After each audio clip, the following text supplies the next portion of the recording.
Manipur asi Chief Minister khakta kanba ngamloidabana Minister amade MLA singna punna thabak tawminaduna lamdam masibu kanbiyo haina Thawai Mirelgi convener Thongam Dharana phongdorakle hiram asiga mari leinana ngase Manipur Press Club ta pangthokiba pawgi mifam amada wafam ase phongdokladuna mahakna hai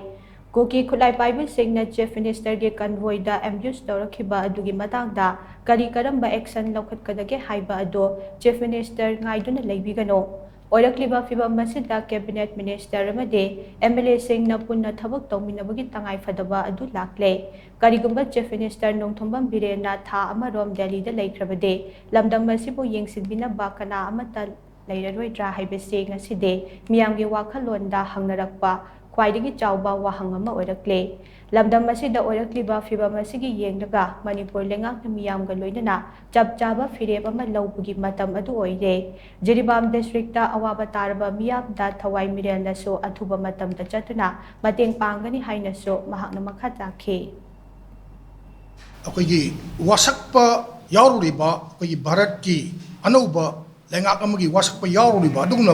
adugumba India lengak ki Home Ministry ki policy program ki manung da ne Honorable Chief Minister ki advance escort ta ambush to reise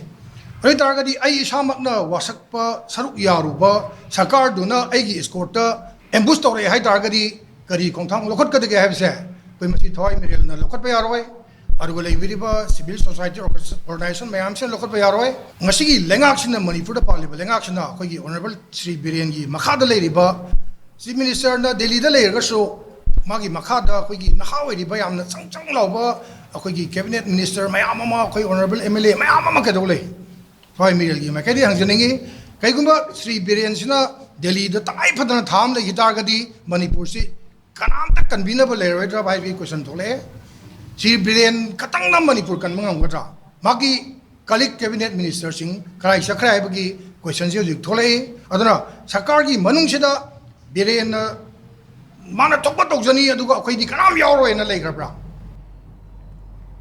Nakalamaromda Thawai Mirel gi co convener Paunam Sanahanbina hai Jiribamda Hojik Oiriba Fiba Masiki Yengdaga Mathau Taba State Force Medical Team Amade Ambulance na Chingba Mathau Taba Khudingmak District asida Yohanbiyo Chief Minister na so Jiribamda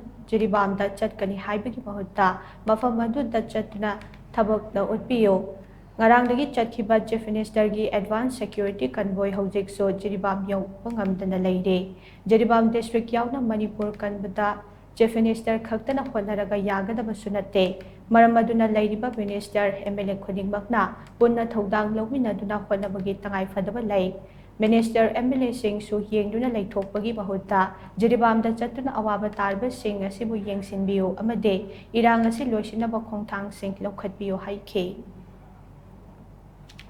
Manipur kan bada Biren khakta kane hai bagi wafam naite Manipur kan bada mo yang kai ga sobo daita le hai base Thawai Mirel ge hai te ga hai jari loina ra Manipur le ba miya puna macho jiri kanna bagi damak MLA yang kai jiri de chalu hai na bagi kholau laumi na ba tanja oi akhoi de solak te hai dana khoi le bagi matam oi de sorsa pu mai thara so akhoi de thabani more de thara so akhoi de thabani jiri de thara so akhoi de thabani puna mak che akhoi gi manak tam de sakchali ba mai che akhoi khudi mana kamina ba darkar oi ba che akhoi he kau thok ba dau na tawi aduna Thawai Mirel gi site ge hai jin ngi se Manipur da le ri representative yang kai khudak jiri de paisan biu ahemba boss pusan biu medical team taraga le ba pusan biu ambulance na singba taraga le masa khudi ma pusalaga jiri le ba kan biu jiri de le ba praja amata atop ma pon de settle tong de lan je nan bi kano makhoi khudi mak chap chap protect tong dana jiri je kan biu hai ba wa phom ji ai le ba miyam tam te lenga kim fan tham je